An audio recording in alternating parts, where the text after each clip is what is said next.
So, ayun mga kalingap, grabe po ang ulan dito sa Gaet. Grabe oh. Ano? Super ulan. Grabe po. Siguro zero visibility na yung mga drive na yan.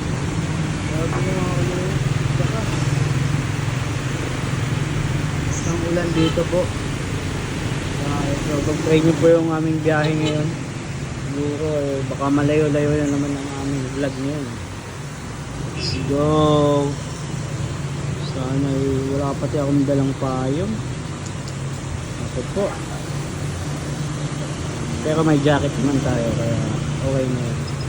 Mas nakapasok tayo ngayon at makalingap. Mas po ng ulan. Kanina medyo uminit na siya pero ngayon kasi naman